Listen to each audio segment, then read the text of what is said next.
আমার সোনা বাবাদের আজকে সব লেপ কাঁথা তৈরি করা হচ্ছে, বালিশ এই যে এই দাদাভাই তৈরি করে দিচ্ছে। 5 বালিশ। এবার 5 বালিশের মাপটা বলুন। এই যে 5 বালিশ হচ্ছে মাথার বালিশ। এই দেখুন দুজনে বসে আছে, এখানে এই মা বসে আছে আর ওখানে ওই যে রোদ্দুরে বসে আছে। আর চারিদিকে জামা কাপড়, শীতকালে এই রোদ্দুরে ভালো লাগে। এই যে রোদ্দুরে সব বসে আছে, রোদ পোয়াচ্ছে। আর এখানে আমাদের দাদাভাইকে দিয়ে ওই যে আমাদের গোপাল সোনা মাদর সোনা একটু বালিশ তৈরি হয়েছে। দাদাভাই কেমন করে দেখুন, আমিও দেখি দাদাভাই কেমন করে আমার ছেলেদের জিনিস। দুজনে দেখুন আমার গোপাল মাধবের বালিশগুলো নিয়ে করছে, দেখুন এই যে করা হয়ে গেছে। এই দেখুন এই যে গদি বালিশ দেখছেন তো, দেখুন আপনাদের বাড়িতে হয় ছেলে বাবার এরকম যুদ্ধ। আর এই দেখুন ছেলে বাবা কেমন যুদ্ধ করছে দেখছেন। এই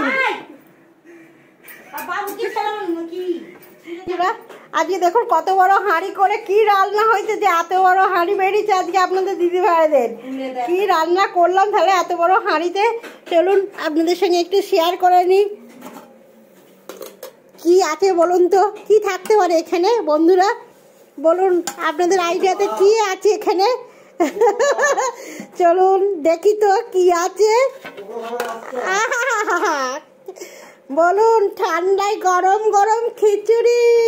এই দেখুন ধোঁয়া উঠছে, বুঝতেই পারছেন। এক হাঁড়ি খিচুড়ি করেছি আজকে ঠান্ডায়।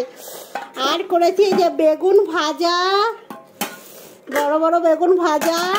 আর কি করেছি, বাঁধাকপি চচ্চড়ি। দেখছেন শিম দিয়ে গাজর দিয়ে বাঁধাকপি চচ্চড়ি করেছি।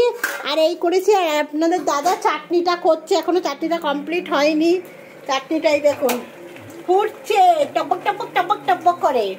আজকে দুপুরে কিন্তু আমাদের খাওয়া দাওয়া এটাই, বলবেন এই যে আমার মা বসে আছে খিদে পেয়ে গেছে, খাওয়া দাওয়া দেবো, এবার খেতে দেবো। এই যে দুপুরে এটাই রান্না করেছি, ঠান্ডায় বলছে সবাই খিচুড়ি করতে, তাই খিচুড়ি করেছি। খেয়ে এবার দেখুক তারা কেমন হয়েছে খিচুড়িটা। আর এইখানেই দেখুন আমার ছেলেদের যে গদি বালিশগুলো সব করা হলো, তাদের এই যে দেওয়া হয়ে গেছে, তাদের খেতে দেওয়া হয়ে গেছে। খেয়ে দিয়ে তাদের এবার শুইয়ে দেবো। চলুন বন্ধুরা এবার খেতে দিয়ে দিই ঝটপট। বন্ধুরা খাওয়া শুরু করে দিয়েছে মা শাশুড়ি। কেমন হয়েছে বলো আমার বন্ধুদের, আমি যে রান্নাটা করেছি। বন্ধুরা খিচুড়ি, বেগুন ভাজা, বাঁধাকপি চচ্চড়ি, চাটনি খুব সুন্দর হয়েছে। চলুন ওরা খাওয়া দাওয়া করে। রান্না তো ভালো, গরম গরম খিচুড়ি হেভি খেতে, খুব ভালো।